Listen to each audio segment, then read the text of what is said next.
Welcome back to my channel. আজকে আমরা চলে আসছি মেরিন ড্রাইভে। আজকে আপনাদের দেখাবো মেরিন ড্রাইভের আনাচে কানাচে, চিপায় চাপায় কত সৌন্দর্য লুকিয়ে আছে। সো আমাদের সাথে এই সৌন্দর্য উপভোগ করতে হলে প্লিজ আমাদের সাথে থাকুন।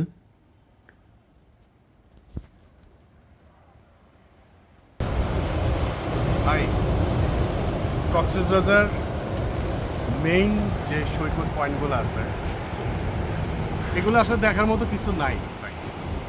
যদি সমুদ্রকে এনজয় করতে চান, ভালো মতো করে দেখতে চান নিরিবিলি, তাহলে ভাই মেরিন ড্রাইভে চলে আসেন।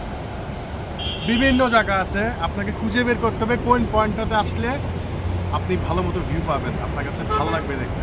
ঠিক আছে, সো ডেফিনেটলি চেষ্টা করবেন মেরিন ড্রাইভের দিকে চলে আসেন।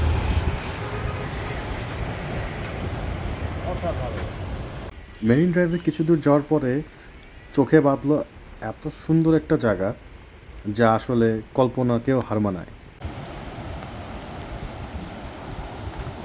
মাশাআল্লাহ,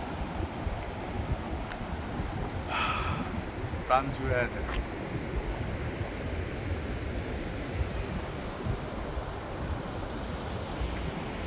যে মাছ ধরতেছে সাগরে জাল দিয়ে, এই মাথায় একজন, এই মাথায় একজন।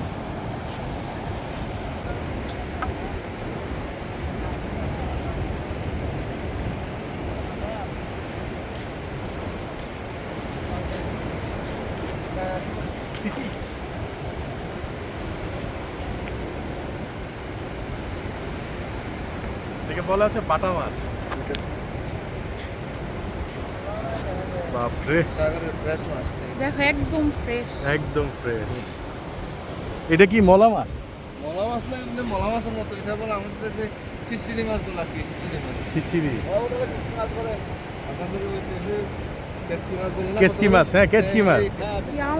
ও বড় সাইজটা না, হ্যাঁ, হ্যাঁ। কাচকি মাছের বড় সাইজ। কেচকি মাছের বড় আর কি, বড়টা। দেখছো কত বড় কাচকি মাছ?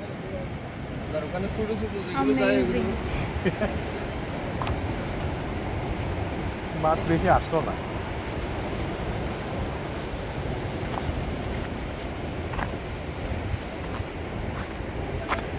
ছোট ছোট মাছ। কি কত কালার সুন্দর দেখছো, না? একদম ফ্রেশ যে। আজকে মাছের কালার ওই সিজনের সময় এখানে বড়ি বড়ি মাছ আসবে। এমন এমন এক সময় আসবে, এক ইয়াতে আপনার বালতি করা যাবে। ওই জায়গা থেকে এখান থেকে যে কক্সবাজারে আসলে শুধু সমুদ্র সৈকত বলতে না, ছোট ছোট অনেক জিনিস আছে ভাই। আপনাকে খুঁজে বের করতে হবে যে কোথায় কত সুন্দর জিনিস আছে।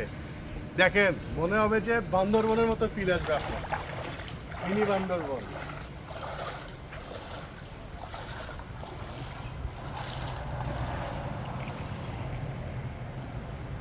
আর এই পানিটা এত ফ্রেশ, এত ফ্রেশ পানি, ঠান্ডা একদম। এটা হচ্ছে গর্জন বন। আপনি যখন এখানে আসবেন এই গাছগুলো আপনাকে ওয়েলকাম জানাবে। আর এই জায়গাটার লোকেশন হচ্ছে আপনার টেকনাফে যাওয়ার আগেই মেরিন ড্রাইভ থেকে হাতের পায়ে।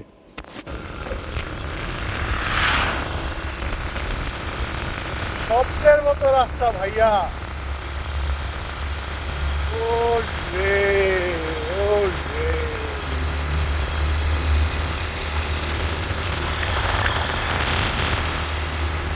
তো আজ এই পর্যন্তই আমার মেরিন ড্রাইভের ঘোরাঘুরি।